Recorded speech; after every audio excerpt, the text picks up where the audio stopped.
Early in the decade, both Ford and Chevy gave up on mid-sized trucks and ceded what was left of their market share to the perennial class leader, the Toyota Tacoma. That hiatus, however, has proven to be quite short, as both are now back in the market, including the all-new Ranger, which is just now making its way to lots. So with that said, let's get into the comparison and see if Toyota's got something to worry about.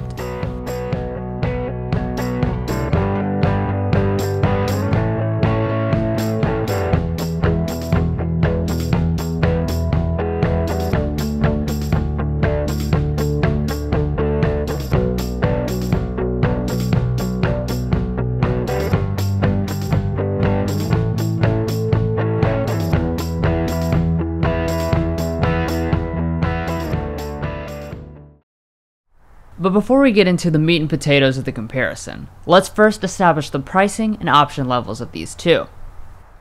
For this comparison, we have the fully loaded versions of each truck. So starting out with the Tacoma, that means we have the limited trim.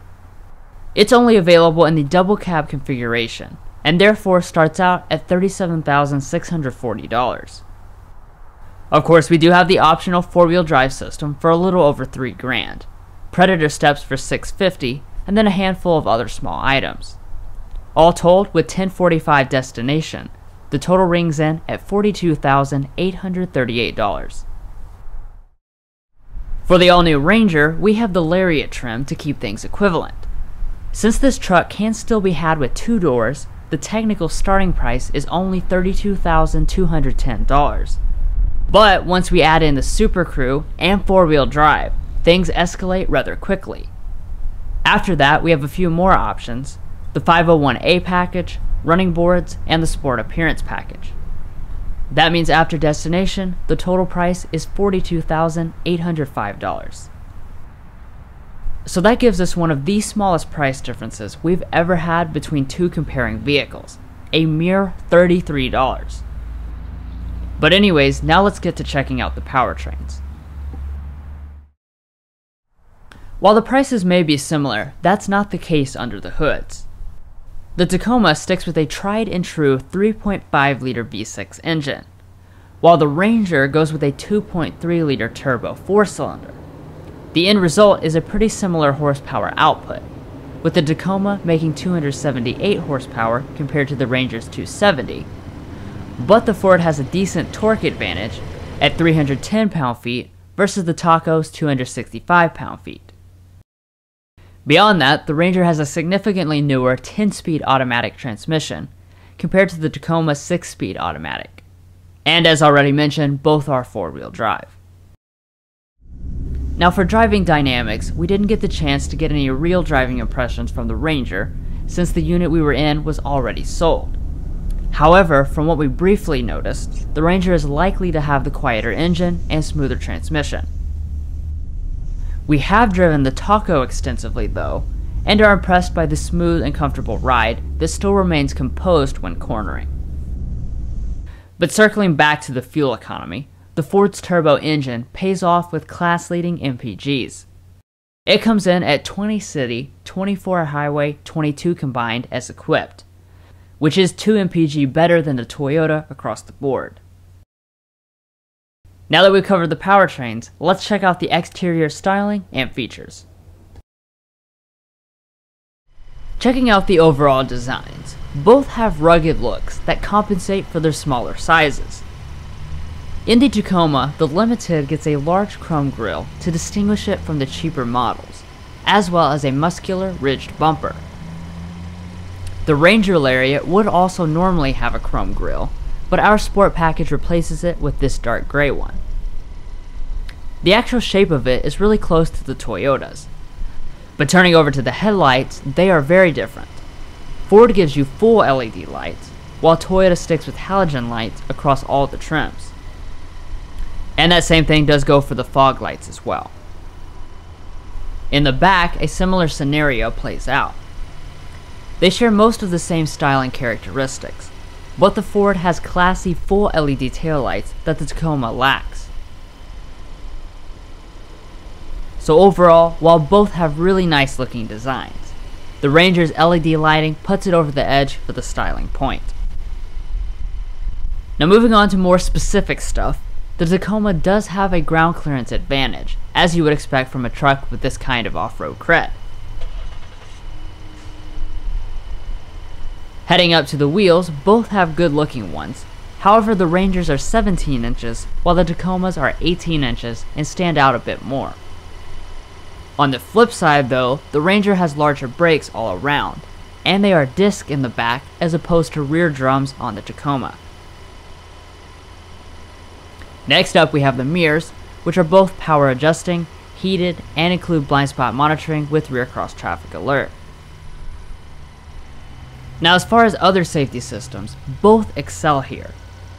They have automatic emergency braking with pedestrian detection, lane keeping assist, auto high beam headlights, and adaptive cruise control. The one thing worth noting though is that Toyota gives you this stuff standard on every trim, while you have to get at least the XLT trim on the Ford. The warranties for the two vehicles are identical, with 3-year 36,000 mile bumper to bumper warranties and 5-year 60,000 mile powertrain warranties. But Toyota does give you 2 years or 20,000 miles of free complimentary maintenance. Now I also want to mention quality and reliability here, since that's a main concern.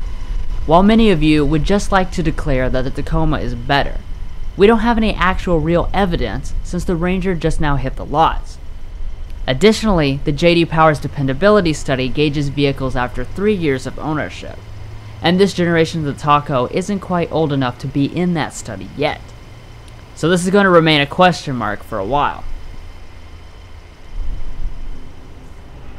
But going back to tangible stuff, the Tacoma has the better bed in several regards. For one, it has an easy lowering tailgate that is strangely missing from the Ranger. It has a standard bed liner that the Ford doesn't include.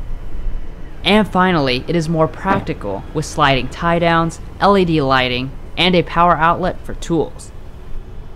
However, Ford does win when it comes to towing. With its towing package, it can handle 7,500 pounds, while the Taco can do 6,400 pounds when equipped with its towing package. Finally, we'll wrap up the outside with the fuel ranges. While the Ranger has the better fuel economy, it also has a 3.1 gallon smaller tank than the Toyota, so it ends up at 396 miles of range versus 422 in the Taco.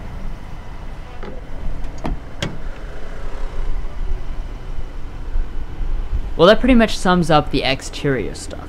So now let's hop on inside and see who gives you the most bang for the buck.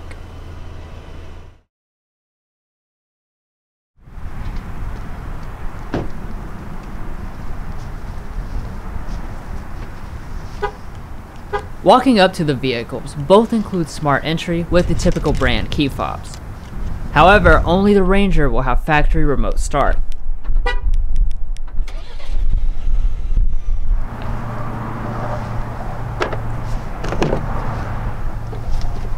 So first looking inside the cabins, both trucks have really nice looking designs. Obviously, as equipped, both have black leather interiors, but you could also get a beige option on the Ranger or a hickory option on the Toyota. Turning to the seats themselves, there are surprisingly 4-way manual on every Tacoma, even this limited. And while the Ranger seats do still have manual back adjustment, at least the other 8 ways of motion are power. As mentioned at the beginning of the video, both trucks have optional running boards.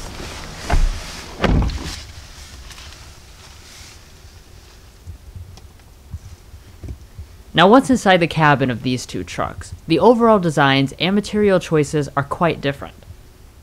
Starting with Tacoma, the upper dashboard is made from a hard-touch plastic, but when you drop to the middle part, you have a nice leatherette with some stitching. Most of your other materials are hard, but they've got a solid and durable feel as expected. The Ranger, on the other hand, uses soft-touch plastic with a nice stitching detail across the top.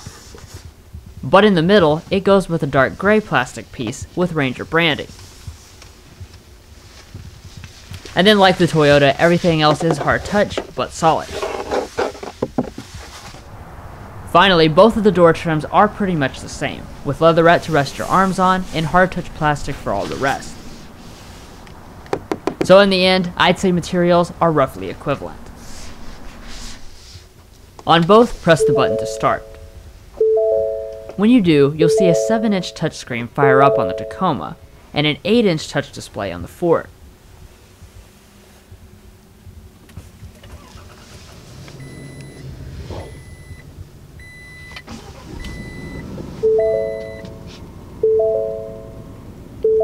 Now turning to the gauges, the designs are very different. While I personally do prefer the look of the Toyota setup, you simply cannot deny that the dual screens on the Ford allow for a lot more information to be displayed at once.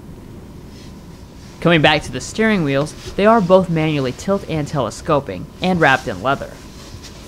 As I've already mentioned, you do have adaptive cruise control on both, but you'll only find rain sensing wipers on the Ranger.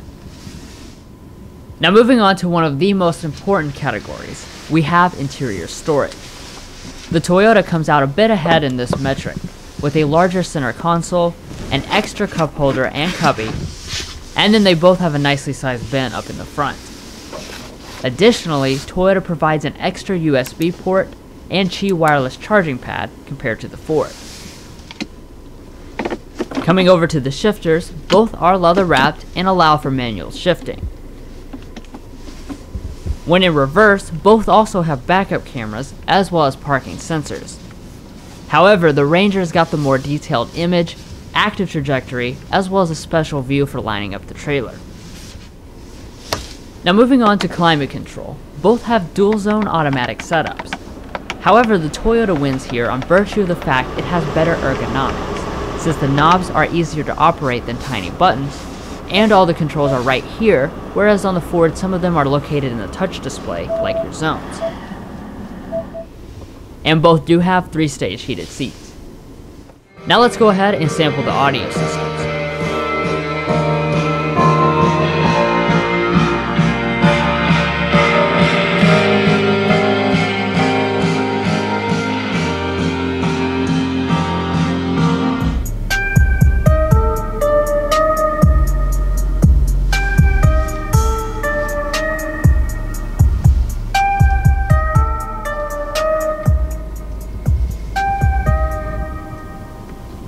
While both systems fill the smaller cabins well, the Ford's Bang & Olufsen definitely delivers the richest sound in the class.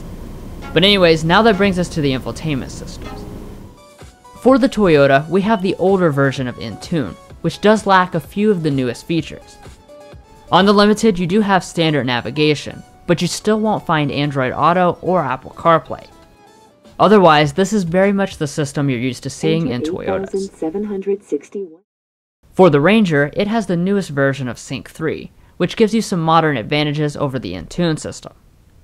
For one, the navigation system has better graphics, and you have both Android Auto and Apple CarPlay available even if you choose a lower trim. Additionally, Ford does give you a Wi-Fi hotspot, so overall, Sync 3 wins here. Moving on up, both have auto-dimming mirrors with universal remotes built in. However, you will find a standard moonroof on the Limited Tacoma, which is something not available at all on the Ranger.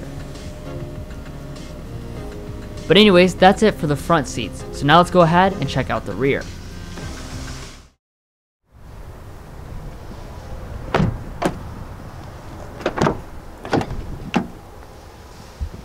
First, looking into the back seats, they are both surprisingly spacious for small trucks.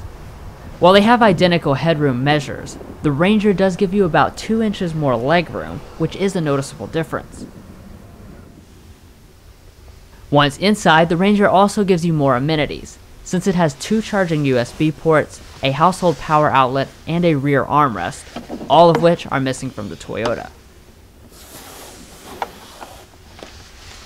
However, the Tacoma does fight back with a power sliding rear window, which is controlled from the front, whereas the Ford's window is always manual sliding.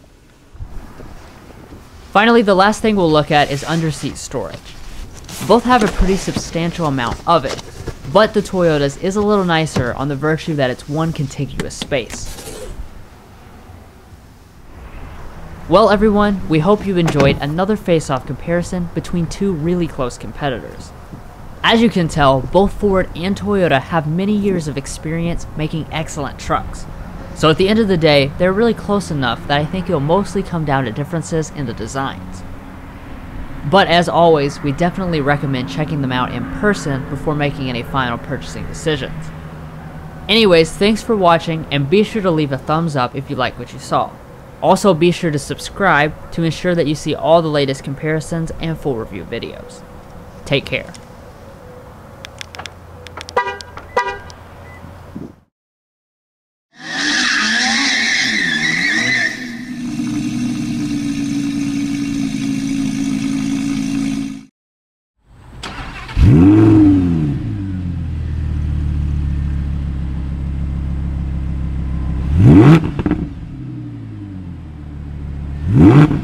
Mm-hmm.